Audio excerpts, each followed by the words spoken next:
passage is from the 10th chapter of the 8th stanza, entitled, Who Truly Glorifies God? I am the source of everything. From me all creation emerges. Blessed with this realization, the wise, awe-stricken, adore me. Commentary. This passage offers a striking contrast. This passage offers a striking contrast between true spiritual wisdom and the conceit of the worldly wise. Those who think themselves wise in the ways of the world look upon every event, no matter how startling to others, with a bored sense of its inevitability. One who imagines that he has seen everything ends up marveling at nothing. Familiarity reduces even the greatest marvels to insignificance. He is like those guides at the Great Pyramids who share none of the wonder tourists feel on beholding those amazing structures for the first time. In the religious life also, as long as one's dedication is merely outward, the initial enthusiasm one feels in the thought of living for God cannot but diminish in time. The novice's mood changes by subtle degrees to one of hopeful, if slightly discouraged, affirmation. As further years pass, he assumes an attitude of plodding determination. Finally, he ends up mechanically repeating the prescribed prayer formula while his mind wanders fretfully through the byways of private projects and preoccupations. In monasteries, the older monks and nuns often look on the religious fervor of novices with a certain wistfulness. Sadder still it is to see certain ones among them regarding beginners with condescension. In their imagined superiority, born, one presumes, of their smug satisfaction in the fact that they haven't yet died, they reveal how completely they have lost the freshness of their own inspiration.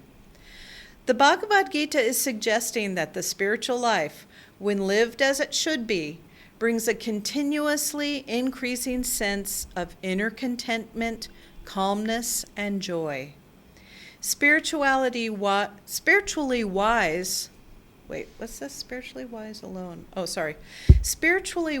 alone are they who realize God's presence in their souls. Religion for these rare souls means much more than an intellectual system of dogmas, much more than mechanically repeating ceremonies. It means establishing a creative, living relationship with God. Those who are truly wise do not limit their spiritual life to vicarious perceptions of truth through reading the scriptures. They live constantly in the inner, direct experience of the Lord's love and light. The great Indian master Sri Ramakrishna often laughed while recollecting a certain Hindu priest he heard urging a congregation to greater devotion by crying, "God is dry, you must sweeten him with your heart's devotion." Where, indeed, demanded Ramakrishna, does our very power to love come from, if not from God, the source of love itself?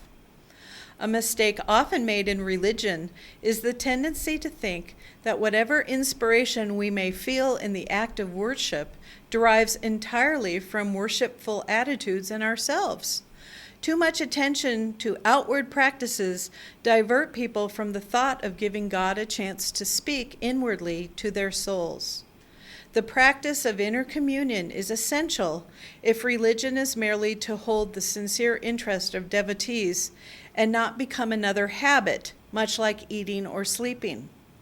Here in the Bhagavad Gita, however, we find that inner communion accomplishes much more. Not only does it awaken the devotee to a life of sincere dedication, it leads him to ever fresher experiences of divine joy. It is natural for beginners on the spiritual path, if they are dedicated, to feel enthusiasm. Those, by contrast, who are advanced on the path, the saints, pass far beyond the tumults of such self-generated enthusiasm. They become awe-stricken.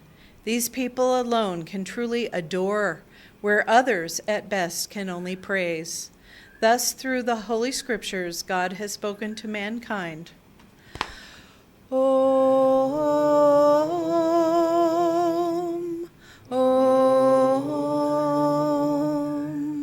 Om.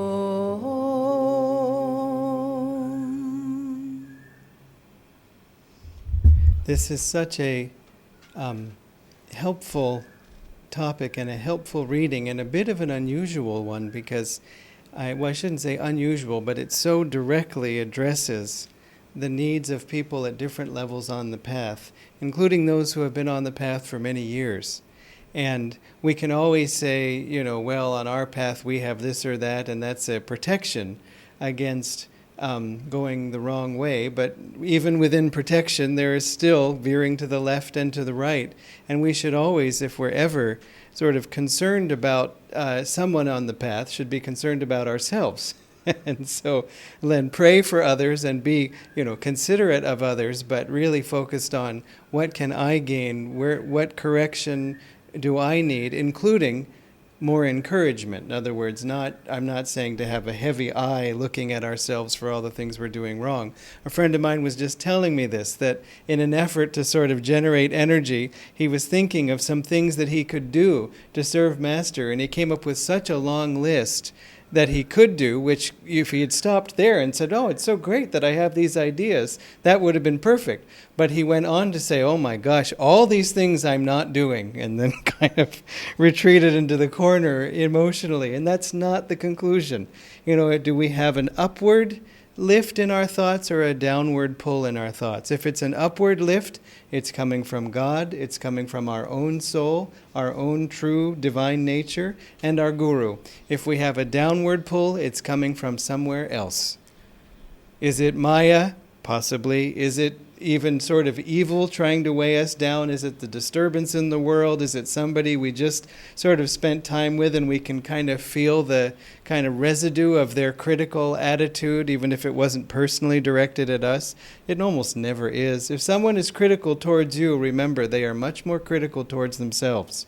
That's what makes them so good at it when they let it out at somebody else, is that otherwise they've been stabbing themselves all the time. They may never show it, but an overabundance of pride is just the flip side of feeling insecure, feeling I don't measure up, so let me fake it in front so nobody will notice. You see, we just are who we are. We're at where we're at. We're children of God. Remember when you were young, you might have seen a photograph with the little toy and kind of you're not thinking about the rent. You're not thinking about will there be dosa and who's going to make it. It just appears. You're not thinking about anything because that's all being taken care of, and that's still true. Even if you are the one outwardly doing some of those tasks now, still Divine Mother is taking care of everything. She's digesting the food. She's watching every single other person carefully and helping them. Help doesn't always come in the form of just shelter from struggles. It sometimes comes from the struggles, because that struggle is a motivator to get us to change, get us to heal. See, healing is a great word on the spiritual path, because when we think of change instead, or even correction, it can give the impression that I'm wrong, or I am, not right as I am, so I need to change to become good enough or worthy. That's not what it means, but still, the mind can go that way. Whereas healing, whenever we think of I need to heal or someone needs to heal, we think of sort of restoring ourselves to our natural state of health, that I should recover from this sort of ailment or injury that I have. But very few people will sort of feel badly, like, oh, it's all my fault that I'm sick, or it's all my fault that whatever, it just happened. And so that sense of healing, being restored, is really all we're doing on the spiritual path. Healing the cataract of ignorance, as I think Sri Yukteswar put it in Autobiography of a Yogi. So when we, and cataract is such a wonderful word too, it's something that obscures our vision. So remember, if you look at yourself and you think you don't look so great, something is obscuring your vision. You see? Because look, even if it is true, suppose we really are at just above the very lowest rung on the ladder. What choice do we have but to climb up? you see? Remember someone said to Master that your life will be a perpetual failure if you go onto the spiritual path when he was a young boy. And no matter what, you will lose everything if you try to meditate. And he said, Krishna's immortal words sprang to my lips in reply, that even the worst of sinners, by steadfast meditation on me, speedily comes to me. And that no matter who we are, if we meditate, we will be moving forward. And what's wonderful is it's not just something you hear about and then try and then hope that Krishna at the end sort of acknowledges it. All along the way, there are that joy of inner connection. We find ourselves, even in a few days of practicing Hong Sa, for example, feeling greater calmness, greater patience because of less internal stress. That stress builds up gradually until it either sort of erupts out or we go to sleep and start again. And instead, if we meditate, it's a way of just clearing out that stress. This is just a very basic thing that happens with meditation. It's so much more than that, but it is that also. That it's just a way of, you could say, of just relieving, sort of like feeding ourselves, relieves us of that tension from hunger that builds up. So meditation relieves us from that stress, whether externally generated or just internally generated. You realize, I laugh sometimes because I'll be sitting in a room and a thought will come and it won't be a happy thought, and I'll start, and then I just, if Dharmini comes and asks what happened, I'll have to say, nothing. Nothing happened. I just sat here and got into a mood all by myself. Nothing happened. And that's the joke of it. Just, even on our own, we can generate these troubles. Now, again, some of these things may be coming up because they want to be healed. In other words, something we've been putting aside, and it's knocking at the door saying, let me out, so that I can release this problem.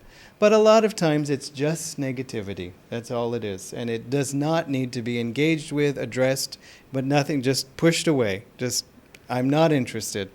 So it's a fine line, but you learn by experimentation. But for me, I notice it's more effective to just say, just forget about it. Because it's just there, as I said, to drag us down. There is a conscious force trying to drag us down, and we just say, I'm interested in God. There was a little girl on a camping trip at Ananda, and she was a bunch of families were camping, and she got on her little bicycle thing, and she started riding at top speed, which was generally her personality, and going out of the campsite, down the path to maybe join some other campsite. And so one of the parents, not her own, said to her, Emma, come back. And she said, I only listen to my mama, and just kept going. But that's how we can be. I only listen to my mama. If this is from Divine Mother, fine. Otherwise, not interested. Go haunt someone else. Now, we see this thing of worldly wisdom so much on the spiritual path, especially when we're new. We may try to interest others. We may find ourselves thrilled with autobiography of a yogi or other things, and we may bump up against this attitude of just from others. And what it means is, again, just give them space, give them food instead. Everyone likes food. And then find someone else to talk to about these things. But there's a joke that has gone around Ananda for many years. I'm not sure if Swamiji told it first, of a man who was with a boat, and he was, unfortunately, so the story goes, but you just have to sort of hear it in quotes. He was hunting ducks, so every time I say duck, just think idli. And so he fired at a duck, the duck went down, and then his dog jumped out of the boat and ran across the water to retrieve the duck and brought it back. And he was shocked. I mean, this was not something his dog generally did. And he couldn't believe what had happened, and he repeated the process, and the same thing happened. And so he thought, maybe I'm just hallucinating or just going crazy. So he brought a friend of his and the next day and said, you've got to see this. And so his friend came out with him. Same process. He fired at the idli went down, and then the dog jumped out of the boat, ran across the water, fetched the idli, and brought it back. And he turned to his friend and said, did you see that? And his friend said, yeah, the stupid dog can't swim. It's just what you find everywhere, that people just, yeah, and that's okay. It's just where they're at. When we're not careful, we end up the same way. So, the best thing to do is to just pray for people, but don't take it seriously. Even Master said, see all the people walking around this world as if they know so much, acting that they know so much. And there's a song of Swamiji's from the oratorio, "The wonders that man did carve out of stone and wove out of music, then called them his own, did last a brief hour, as in Greece and in Rome. It was grace at last that did free us, when our souls sought love alone." And I found that song so helpful in the beginning of the path, because from all directions I had, fingers shaking and basically the world saying, "How dare you seek God?" And I couldn't understand, because when I had a hobby of, whatever it was, nobody minded. And when I had an interest in pursuing, whatever topic in education, nobody minded. But as soon as I mentioned God, I got all this feedback. And I couldn't understand. It was like, you never were interested in what I did before. Why should you be interested now? Either you sort of are interested in sharing a friendship or not. But even people I didn't know, as friends, but were acquaintances. I heard you got, no, you don't, Vendam, you don't want that. And I couldn't understand why. And Swamiji points out, and Master too, that when we reject something in favor of God, when we reject worldly goals in favor of God. And what do I mean by that? I don't mean quit your job and dump your family and all these things. I just mean that when we say, I know it's God that is going to make me happy or happiest. Work with yourself. Be honest, because you may say, well, but I still kind of have that interest in that little this, and I also kind of want that. Say, but I want God also, or I want God more. You work with yourself that way, and then also it reflects your life circumstances. Because before you sought the spiritual path, before you sought God, all the directions you were going in, God was still seeking you, was still seeking us, putting us in the direction to learn the lessons we needed, either to come to the spiritual path consciously, or else to work out some karma. And so it isn't as if whatever we did before the path was a mistake or wrong or an accident, even if we had no idea that we were going to end up here. But it's part of the journey, and part of that journey outwardly continues, probably. And so it's not the things that makes them worldly. It's seeking happiness in those things. Again, as Dharmini read, that outer identification. I have this house, I have this car, I have these things, and so they should make me happy. And if they stop making us happy after a week, then we say, well, then let other people come and adore my treasures. They're really good, aren't they? Yeah. And then we feel good for a little while too, because everyone else says it's good. And then after a while, no one says that anymore, and we have to look for something else. That happiness is only temporary. And so that to say, even when you get a wonderful, beautiful thing, say, thank you, God, for getting this for me, or let me share this with others. Like if you get a car, give other people rides in it, thinking this is a way, it's not just for me, but it's a way that I'm sort of sharing my strength with others and having them enjoy it too. All of these things is a way of expanding beyond just that, what could just be reinforcing our own ego. And so when you come onto the path and have that enthusiasm, it can disturb others, and the problem is we don't even realize it at first, because if we find a good restaurant, everybody's interested. If you find, some nice secret part of Marina Beach that everyone would want to go and enjoy it or something like that. But this suddenly can be a problem. And Swamiji writes in his autobiography, The New Path, that his sudden conversion to the religious life, if you haven't heard the story, you've probably all seen it on the Answer movie by now. He read Master's book and just went and met Master, and that was it. He said, my sudden conversion to the spiritual life had the effect of in my family, as if into somebody's leisurely Sunday breakfast had been thrown a grenade. This was not something that they were able to handle. And in fact, his parents were in Egypt, and there was at the time, and he was in America. There was nothing they could do to stop him. And he said he felt that was a grace of Divine Mother for him, because he said, I was so new, but I wouldn't have had all the answers to all of their questions and doubts. They might have persuaded me not to go, but they were safely away. And by the time they did come and visit him, then he was established on this. And his mother later thanked Master. She said, I was always worried about him, and he was always unhappy. He was not unhappy in his demeanor, but inwardly she knew. She even said, I'm concerned for you. And then she said now he's found his calling. And so she was very happy with Master. Another sweet little side part of that is Swamiji asked Master when his mother was visiting, I think near the end of her life, he said, will you pray for my mother that she comes onto this path? Because she was about to visit. And he said Master answered in such a way that he wasn't even sure if he had heard him. Sort of, I don't know if he said yes, yes, yes, or something, but he just sort of answered yes, but kind of brushed it off. And then later, when his mother visited, Master received her very graciously and was, I don't know if they had tea or lunch or whatever, he was wonderful. And then when they walked, it was the whole time he didn't say anything. And then as she was leaving, she reached out her hand to shake his hand, and Master took her hand, but then didn't release it. And then he began to pray, Heavenly Father, Divine Mother, Friend, Beloved God, all the names of the Masters, I pray that this soul be drawn onto this path and free in God, something like that. Swamiji said it was quite something to do that, for somebody not on this path, but she was changed. She began meditating, she learned Hong Sa, and she took up this path at the end of her life. So, again, Master being close to Master means everybody else is dear to him too, for your sake.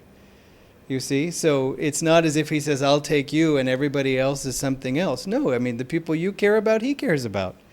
Isn't that true for you? If you have a friend and they have a spouse or they have a child or somebody, our friendship extends to that, just because of our love for the one.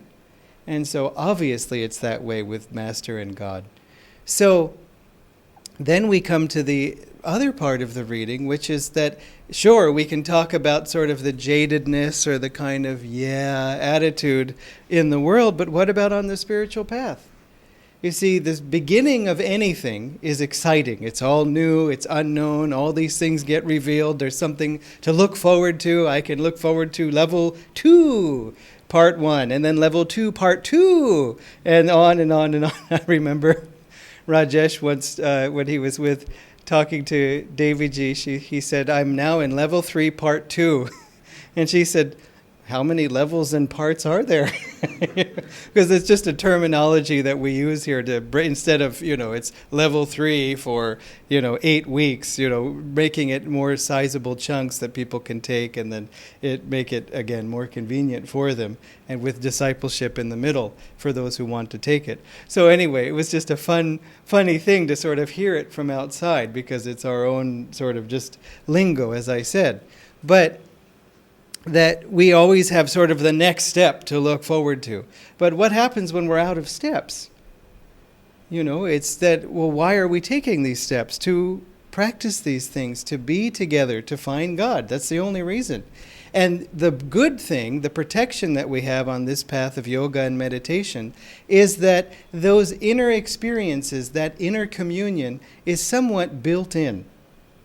If you meditate, if you think devotional thoughts, if you practice, what I mean is if you practice these things even without a good attitude, even without enthusiasm and interest, they will tend to be relaxing. They will tend to lift the energy, and they will tend to bring up to your attention why you might be feeling unenthusiastic and so on. Because again, it's just blocked energy.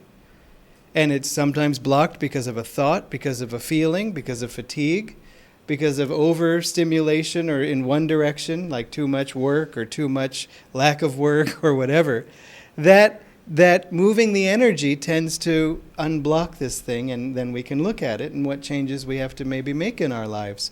But it's built in, as I say, because of these techniques. That's the great blessing of yoga, which is techniques. It's also the particular spiritual pitfall of yoga, is that the yogi can feel proud of accomplishment in the techniques themselves, forgetting that the techniques are to take you to God. So we don't want to miss the fact that the techniques are for a reason. That's sort of like, practicing techniques of cooking in terms of measuring out and heating things up and learning how to do a flash fry, but never making any food. Here, let me show you how I heat up the oil. Pretty good, huh? Who cares? At a certain point, just put aplam or poppet or something in there. Otherwise, there's no purpose. So that's what we have, though, is that inner communion. That is essential for everyone. And inner communion is an interesting phrase because it's, again, inner connection, so it sort of sounds similar, inner communication, but really an inner merging, an inner bonding. That merging that sometimes we seek with others. Oh, let us be friends together, or oh, I had this person, but they pulled away and I can no longer merge. Really, the merging, that drive to merge, is because we're seeking God. And He's the only one who can merge and fulfill that desire. It's just the way it works. The soul is seeking its home and getting constant reminders that this world is not my home. Even if everything goes well, still there will be something, as Master said. It's just the way Maya is set up. It's duality. Something goes good outwardly, something else, maybe not the opposite, but in some other direction, won't go so well. That's okay, because it can always go well inside. And even if you don't feel that way because of grief, we can offer that grief up in meditation to say, Divine Mother, this is all I have to give is my grief. And even in that, at least we're sharing. We're including her in that, so we're not just alone. Because we're not alone, but we can feel alone. And so that even aloneness we can offer up. Now, when we, this phrase inner communion, Swamiji, in fact, the first sort of name he gave to Ananda was the original name of Ananda village. And he said he thought of that name when he asked the question inside, what shall we call our new community, our new village? And the name came Ananda. And so he named it that. But he said, before that, he had to create sort of a legal entity, NGO, to, function. And so he called it the Yoga Fellowship, which I thought was just interesting for a lot of reasons, because yoga so often is thought of something we practice solitarily. And I have my union with God. But fellowship, of course, is in connection with others. Yoga community, you could think of it as too. Or even yoga friendship. So, and then later, at one point, there was a time when he was wanting to connect also with Christian groups, because there was a lot of possible openness to that. He was traveling in Italy, and there was a lot of enthusiasm among the Christian groups there. But the yoga word was, of course, a little, difficult for them to immediately grasp. Whereas here, it's a perfect word, Gayatri mantra, it just fits in perfectly because, again, we're familiar with it. If we were born in Switzerland, we might not be familiar with it, you see. So, but we would be eating a lot of Swiss chocolate. But so when he named his organization there, or the organization there, the Fellowship of Inner Communion. And at the end of his life, he sort of brought up this phrase again. I say it just to say how central of an importance he gave that, and how much the yogi has to remember that for all my techniques, they have one purpose, inner communion. And if something is wrong with me, with my attitude, or meaning I'm not feeling happy, that's what I mean. I don't mean something is wrong. I mean, Then we have to say, well, what can bring comfort? And we should do little things outwardly to bring ourselves comfort too. Sometimes that's just the problem. I just need a treat. I just need a little fun. That's real too. Krishna says that the wise man is not he who works too little or too much. Interesting to think about, because you say he doesn't work too little. Yes, I must work. Don't work too much either, though. Because at a certain point, we lose all efficiency. The brain just won't function anymore, but no, I keep marching. And it's much better to take a rest and then jump back in. because then you'll be refreshed and your mind will be accurate and you won't make a silly mistake that will just cost you more time. So this feeling then of let me do my techniques even if I don't feel like it because they may just set me straight again. And then also let me just have inner communion, whether it comes in the silence after practicing the techniques, which is the ideal time. If it comes later, now after the meditation, nothing happened in the meditation, but a little bit later an intuition came, or just a feeling of support came, or an idea came, like you shared. These kinds of things we put ourselves in openness and readiness for, and then they come at a different time perhaps than the actual sadhana, but they come because of the sadhana, but also they come because of God's love. It's not just that we have to earn them, but we sharpen our perception of them. So, but remember always that inner communion is the goal, that inner connection, and that will save us, and we don't have to earn it. It's sort of like we have a red phone. You know, in the movies, the presidents always have the red phone, and then, oh, God forbid it should ever ring or whatever. And so God has a red phone, and we have the other one. And you just pick up, and there he is. And he's always sitting by the phone. And sometimes he picks up the phone, and then we have to try to pick up the phone. But we don't have to get his attention or sort of make an appointment or wait in line. He's right there all the time. Master said, God is closer to you than anyone. He's right there throbbing in your heart. And so, but Master is too. Sometimes it's easier if Master is your guru or whoever your guru is. But for those of you on this path, Master, to feel that he's there with his phone too, as he even said, and we have a recording of him, I do walkie-talkie with you. So he has his walkie-talkie, Agnel, you there? You know, and Agnel says, yes. So he's always having that open channel, just for you. You won't ever call him and find that the phone is busy. The number you have dialed is no. It just, Master picks up on the first ring. So remember that and don't hold back. There's no need to hold back. No matter what happens, Master is always with us, approaching us with open arms. And even if we don't notice, as he said in his poem, when I am only a dream, I will shelter you with invisible arms. And so remember that he's always there to get us to God.